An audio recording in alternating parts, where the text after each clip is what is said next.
Hello there, everybody. Welcome back to another episode of My Favorite Trip to the Movies, episode 19. This is the show where movie going isn't exactly as it was at the moment. It's definitely, I think it's getting a little bit more back to how it was, but this is a show where we discuss the awesomeness of going to the movies and our favorite concessions and just kind of the overall awesomeness of that movie theater experience. Also, just wanted to give a huge shout out to all the healthcare workers and all the teachers and just all the essential workers right now who have just worked so hard to get us all through this time. We cannot thank you enough. Today's guest is someone whom I had the honor of meeting during sophomore year of high school, I want to say. And we participated in improv together and just have often talked movies throughout the years. And adding on to that, Faisal's just been, I'll introduce the name again after I say that. They've just been so kind and supportive throughout the years. Faisal, how are you doing today on this sunny May Sunday? I'm doing pretty good. It's still Ramadan, so I'm hanging in there. But how are you? Just excited to talk movies, and we definitely we want to wish any viewers who are celebrating Ramadan Kareem as well as an early Eid Mubarak for sure. Hope that's going awesome for sure. I mean, we're in the home stretch. There's only about like 9 or 10 more days left, so just gotta keep chugging through. Hey, and also, what was I gonna say? Oh, Faisal also has very awesome dogs. I don't know if I said that yet already. Yeah, they're the best. A golden retriever and a husky. So they're on my Instagram page. So just check them out. Oh, hey, two awesome pups. So Faisal, we'll get right into it. What has been one of your favorite movie theater memories, or one of them, or a few of them? Yeah, I thought about this when you messaged me. I was like, what would be a favorite memory that I have, and I kind of went at it as a different approach because most of my trips to the movies have been kind of mundane. I mean, I don't know, I try to go on days when there's not a lot of people at the theater anyway. So, but no, like I kind of went at it as what have been my most memorable trips, and like 3 came to mind, so I'll keep them short, but no problem. So I guess the first one would be like I went to this Bollywood movie premiere. It was back in 2008, I think. So I don't know, it was wild. It was my whole family, so for me, my siblings, and then mom and dad. And what happened was we went early, we got our seats, everything's fine. My mom took one of my brothers and went to the bathroom, and then my dad took the other one to the concession stand. And we had to kind of just, me and my sister, so I'm 13 at this point, she's probably like 11. We had to just make sure nobody else came and sat in our seats. So we're trying to guard that up. And then this one guy comes up to my sister and he's like, "You can't save seats." And he like grabbed her hand, and I was like, "Oh my God, what do I do?" I was like a small, short 13-year-old, I'm like, what do I do? And some guy from the row behind us starts screaming. He's like, "You can't touch her. You can't put your hands on her." And he like jumped the seat and he started swinging at the other guy. I was like, "Oh God, what do I do? What do I do?" They both got escorted out, but I was like, this is all before the movie even started. I'm like freaking out. And then my parents finally came back and they're like, "Okay, what happened?" And I explained, and they're like, "All right, here's some popcorn. Okay, sit down." I'm like, "What?" Oh my gosh. It was, yeah, That's definitely memorable. Yeah, it's still like burned in my memory. Like I don't remember the movie very well, but I remember that. Yeah, I was gonna ask what movie was it? So I remember the movie. It's called Gujni. So it's have you heard of the Hollywood movie Memento? It sounds familiar. Yeah, it's kind of based on that. It's this guy loses all his memory because he got a head injury, and then he has like short-term memory loss. So I think Memento. Yeah, that one. Mm-hmm. So it's based on that. Well, that is. I'm first off, I was like, when you said that story, I was like, oh, that's kind of like when you're at the grocery store and you're waiting in line and your mom has to go get something. You're like standing there, but that's like that times 100, especially. Yeah. Well, I'm sorry you had to go through that. Anxiety inducing. I couldn't. I was like, all right, we just gotta. Yeah. Now that would give me anxiety now, let alone being being 13 years old. Right. I'm like, please don't start swinging. I can't do this. But then another one was that Lion King remake that came out a couple years ago. I went with two of my friends, and if you guys don't know this, I love Beyonce. Oh, Beyonce's the best. Right? So obviously, she voiced a character from there. And as we were walking in, we saw the giant poster in the lobby or whatever, and then I saw Beyonce's name. And I don't know, have you seen that one Tiffany Pollard meme where she just goes, Beyonce? I'm going to Google it right now. Yeah, so I said it in that kind of tone. And one of my friends, she's like, okay, you better not do that during the whole movie. And guess what I did during the whole movie? Well, you have to. I mean, yeah. So when her character came up on screen and started speaking, the first line that Beyonce actually said, I was like, Beyonce! And my friend's like, please stop, I'm begging you. I don't think she likes the attention, but I was like, I gotta do it. I gotta do it. She's lucky that's all I did, to be honest. So well, hey, it's not often Beyonce's in a big movie like that. Right. She obviously should be, but I know she does. She's got a lot going on. So I'm glad that you took advantage of the opportunity and made the best of it. You have to. I just you have to. It's the little things in life. Exactly. Right. And then the last one that I thought of was, have you seen the movie Marley and Me? Yeah. Yes. So I don't know why, but I went and saw that movie 4 times when it came out. I don't know. It's a good movie. If you guys haven't seen it, it's a good movie. So this was back before I had dogs. So, I watched it. It was sad, but I didn't cry in it. And I don't want to give it away for anyone who hasn't seen it or wants to see it, but there's a scene towards the end. And everyone in the theater was just crying. I turned around and everybody is crying. There's not a dry eye in the room. I'm like, wow. The power of movies, though, there are certain movies out there that have the ability to do that. And for me, I don't have any movies that actually have made me cry like that, except for one that, it was Don't Laugh at Me, okay? But hey, everyone's a different connection with each movie. That's awesome. So that, what's the movie? Coco? That movie Coco almost got me to cry, almost, but it didn't. Towards the end, again, I'm not going to ruin anything, but towards the end, there's a scene that was emotional, and I could feel myself getting to that point, but then the scene moved on. I'm like, all right, I'm good. We're good. Then shortly after, I watched Jurassic World 2. So to this date, that is the only movie that has ever made me cry. Hey, I forget we talked about that one a lot too, I think. Yeah. And I remember exactly what scene it was too. It was, so the premise of the story is that the island is, I think the volcano is about to erupt, right? For that one? Mm-hmm. Yeah. So in this scene, they're trying to get off the island, get a couple dinosaurs on boats and stuff. So they're running, the two main characters are running down the island, and the volcano starts to erupt. And a bunch of other dinosaurs are running too. So they get to the shore, these two characters jump onto the boat, and then the camera turns and pans back to the island where you can see all the dinosaurs just running up to the shore, and the lava's coming up behind them, and they're all sitting there going, what about us? And then the scene cuts, and then the flames catch up to them and burns the dinosaur, and it was rough. Okay, I don't know what I was going through that day, but that scene just got me.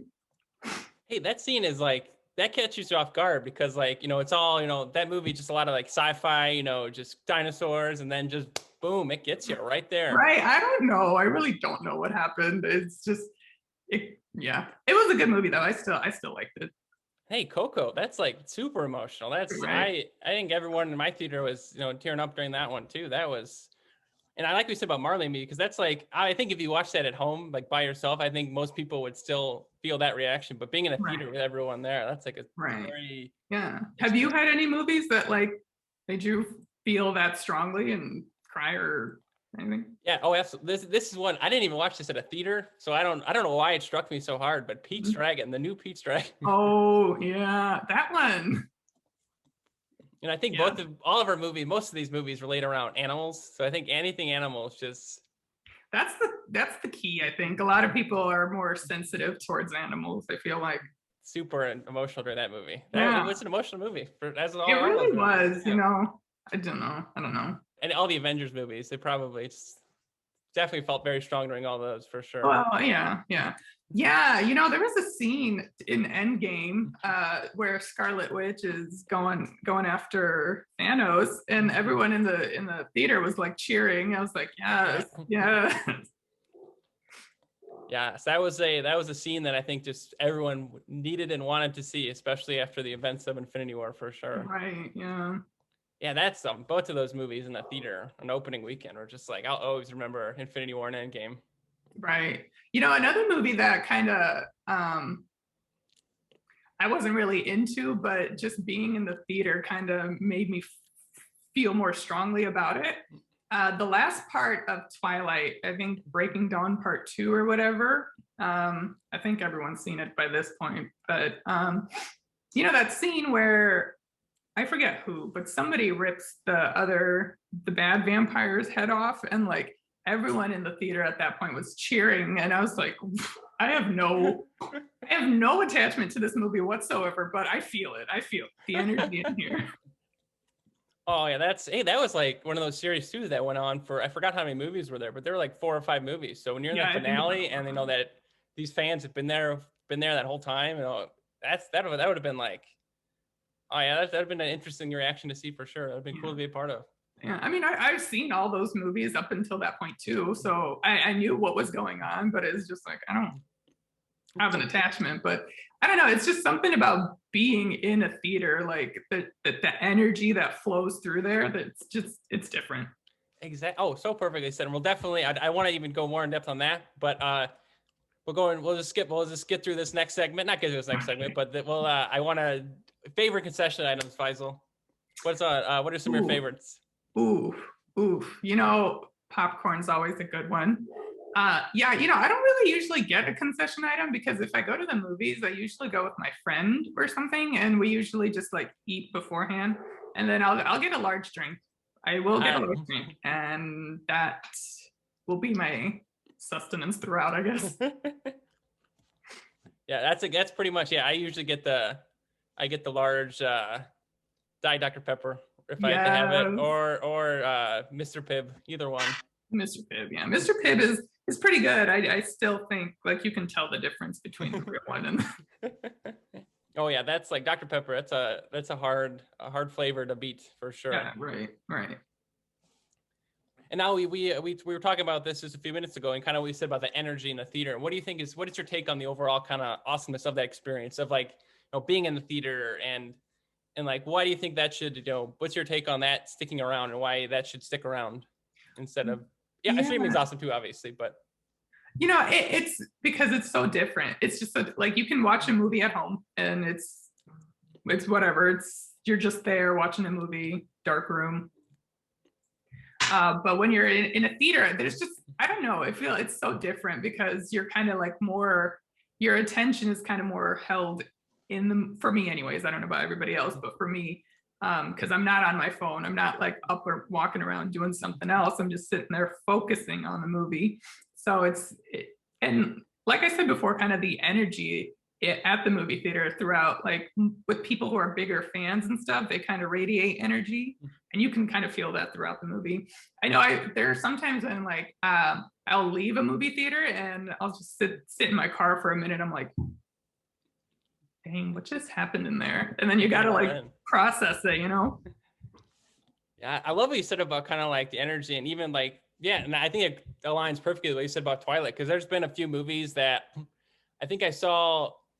So unfortunately, I had not seen. I watched them all after that, thankfully. But Fast and Furious 7, I did not see I might have saw Fast and Furious 1 a long time ago, but I unfortunately at the time when I saw Furious 7, I had not seen the other Fast and Furious movies.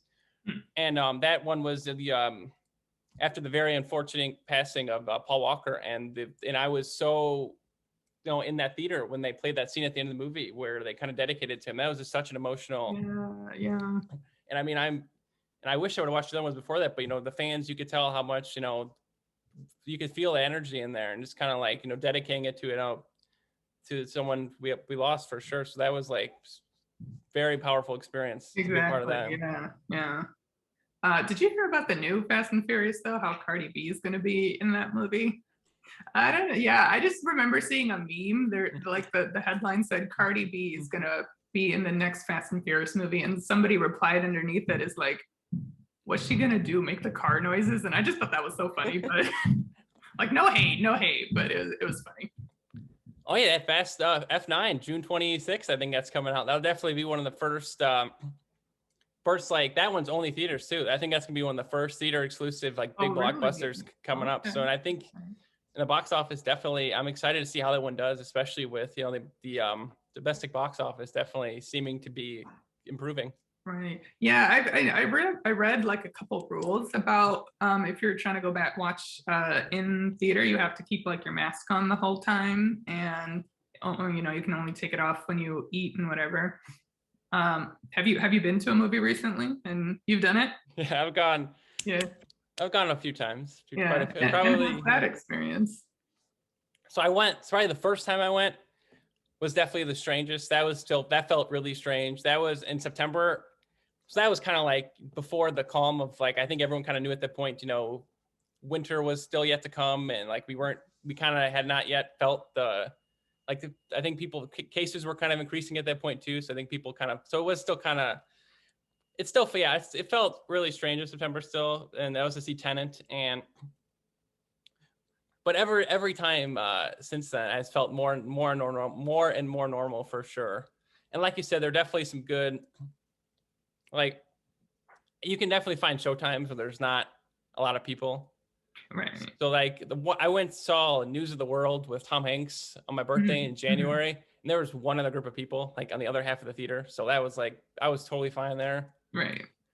Yeah, I think you just gotta like gauge it, because I feel like if you're on one side and somebody else is all the way on the other, then do you really need to? It's up to each person, but exactly.